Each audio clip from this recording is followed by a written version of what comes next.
In this 3-minute introduction, I'm going to answer 4 frequently asked questions about JavaScript. What is JavaScript? What can you do with it? Where does JavaScript code run? And what is the difference between JavaScript and ECMAScript? So let's start with the first question. What is JavaScript? JavaScript is one of the most popular and widely used programming languages in the world right now.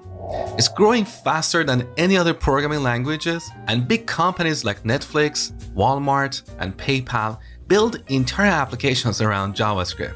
And here's the average salary of a JavaScript developer in the United States. That is $72,000 a year. So it's a great opportunity to get a good job out of learning JavaScript. You can work as a front-end developer, or a back-end developer, or a full-stack developer who knows both the front-end and the back-end. Now the second question, what can you do with JavaScript? For a long time, JavaScript was only used in browsers to build interactive web pages. Some developers refer to JavaScript as a toy language, but those days are gone because of huge community support and investments by large companies like Facebook and Google. These days, you can build full-blown web or mobile apps, as well as real-time networking applications like chats and video streaming services, command line tools, or even games. Here's an example. The third question, where does JavaScript code run? JavaScript was originally designed to run only in browsers. So every browser has what we call a JavaScript engine that can execute JavaScript code. For example, the JavaScript engines in Firefox and Chrome are SpiderMonkey and V8. In 2009, a very clever engineer called Ryan Dahl took the open source JavaScript engine in Chrome and embedded it inside a C++ program. He called that program Node. It's a program that includes Google's V8 JavaScript engine. Now with this, we can run JavaScript code outside of a browser. So we can pass our JavaScript code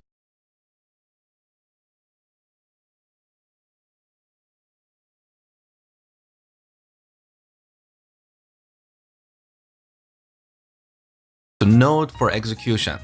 And this means with JavaScript, we can build the backend for our web and mobile applications. So in a nutshell, JavaScript code can be run inside of a browser or in Node. Browsers and Node provide a runtime environment for our JavaScript code. And finally, the last question. What is the difference between JavaScript and ECMAScript? Well, ECMAScript is just a specification. JavaScript is a programming language that conforms to this specification. So we have this organization called ECMA, which is responsible for defining standards. They take care of this ECMAScript specification. The first version of ECMAScript was released in 1997. Then, starting from 2015, ECMA has been working on annual releases of a new specification. So in 2015, they released ECMAScript 2015, which is also called ECMAScript version 6 or ES6 for short. This specification defined many new features for JavaScript. Alright, enough theory, let's see JavaScript in action. So every browser has a JavaScript engine, and we can easily write JavaScript code here without any additional tools. Of course, this is not how we build real-world applications, but this is just for a quick demo. So open up Chrome, right-click on an empty area, and go to Inspect. Now this opens up Chrome Developer Tools. Here, select the Console tab.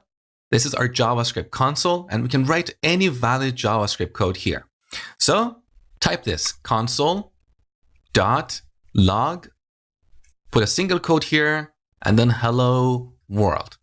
Another single quote to terminate, close the parentheses, and add a semicolon at the end. Now, as you go through the course, you're going to understand exactly what all this means. For now, don't worry about it. So now press enter, and you can see the hello world message on the console. We can also write mathematical expressions here. For example, 2 plus 2, we get 4. Or we can do something like this. Alert, parentheses, single quote, yo. Enter, and here's an alert.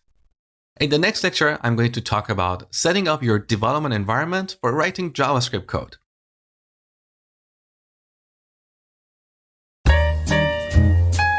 In order to write JavaScript code, you need a code editor.